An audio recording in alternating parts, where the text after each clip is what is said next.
Right now, hunting a killer. Tonight, in a city full of security cameras, investigators use multiple videos to try to piece together the path of the man they say gunned down a CEO in the heart of Midtown. Good evening. I'm Maurice Dubois. And I'm Christine Johnson. More than 16 hours after the gunman shot and killed UnitedHealthcare CEO Brian Thompson, the NYPD is tracing the suspect's movements through Manhattan.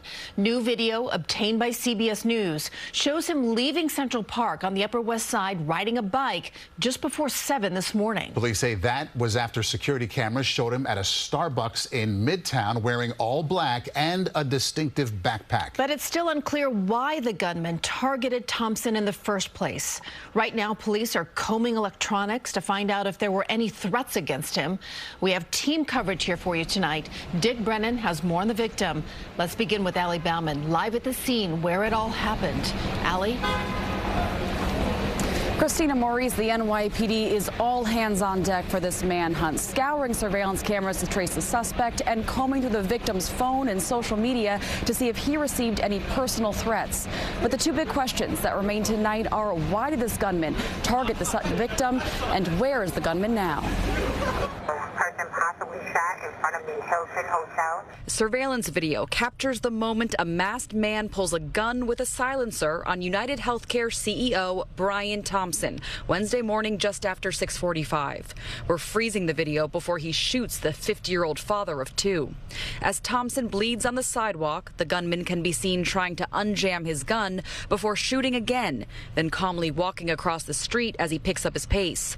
One witness snapped this photo after hearing the gunshots. So I was holding my phone, then I hear the shot. And when I looked at the guy was with a gun, the silent gun. Thompson was in town from Minnesota for a UnitedHealthcare conference at the Hilton Hotel in Midtown Manhattan, where he was scheduled to address investors. Every indication is that this was a premeditated, pre-planned, targeted attack.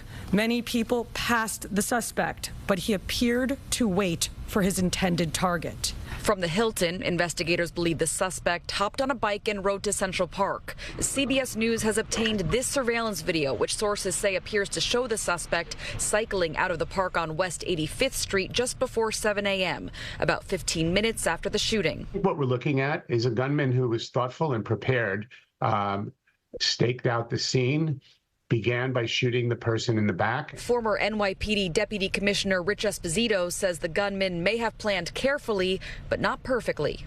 It's not perfect preparation in that there is evidence left in the form of shell casings.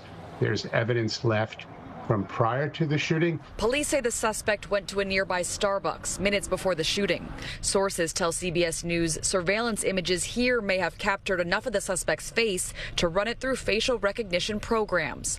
Police sources also tell us investigators are running forensic tests on a water bottle and candy bar wrapper they believe he left there, as well as on a discarded cell phone found near the scene. The full investigative efforts of the New York City Police Department are well underway, and we will not rest until we identify and apprehend the shooter in this case. Now, the NYPD is working with authorities in Minnesota, where the victim is from, to dig deeper into any specific threats against him. And police sources tell CBS News that detectives have uncovered rantings against Big Pharma directed at UnitedHealthcare, but no threats to Thompson's personal safety specifically. We're live in Midtown Manhattan. Allie Bauman, CBS News, New York. Thank you, Allie. So more about the victim now. Brian Thompson was the father of two. He worked at UnitedHealthcare for 2 decades, leading its insurance division for 3 years. Today, flags were lowered to half staff outside the company's headquarters in his honor. Dick Brennan here in studio now with more on how he's being remembered. Dick. Christine and Maurice, Brian Thompson led one of the biggest health insurers in the nation that provides health coverage to more than 49 million Americans.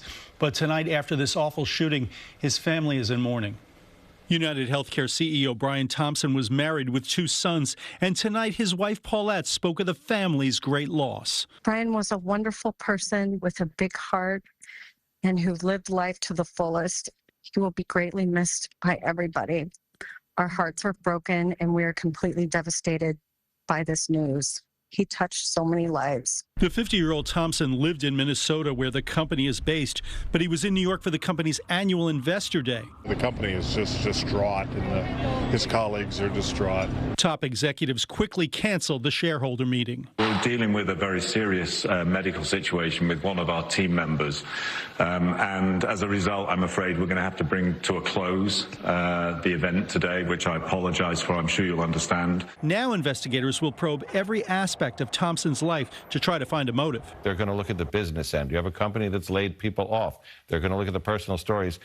And they're going to focus on letters, desperate people who were denied care or tests or something that could have saved a life who blame the company. Police sources say there were no known threats against Thompson, and security experts say not all high-level executives want to bother with a circle of protection. And they think it's a violation of their privacy, and they think that it's a little pretentious. It draws attention to them, and basically they think, well, who would want to hurt me? Thompson's death has sent shockwaves through the health industry. I remember seeing the news at first, and I was just shocked. And then when I scrolled to see it was him, I just couldn't believe it. I still am processing. Stephen Parente, a senior White House economist during COVID, worked with Thompson to keep hospitals open. He helped so many people. I mean, there's family that know him and talked about him just wonderfully. But I mean, the impact that he had was, in the millions.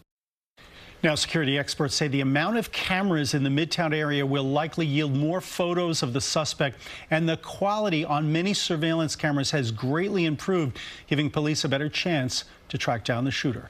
Maurice and Christine. Thank you, Dick. Now, Thompson's murder happened just blocks away from where thousands eventually gathered tonight for the Rockefeller Center Christmas tree lighting. And the NYPD is trying to reassure New Yorkers and everyone else, tourists alike, that Midtown is safe. There was a massive police presence near Rock Center tonight. NYPD deployed plainclothes officers, police dogs, and multiple drones. And with millions expected to visit the city over the next few weeks, NYPD says we all have a role to play when it comes to public safety. Community, they do a great job for us being a force multiplier and being our eyes and ears. Okay, like we always say, if you see something, say something and do something. And some of the last couple of events we had in the city, they did do that. So they're our partners. We can't do this without them. NYPD says it's also using strategic response units and intelligence assets as part of its security plan. Additional officers are also stationed in the subway. We'll have continuing coverage for you as the manhunt continues. We'll have it on the air and streaming on CBS News New York.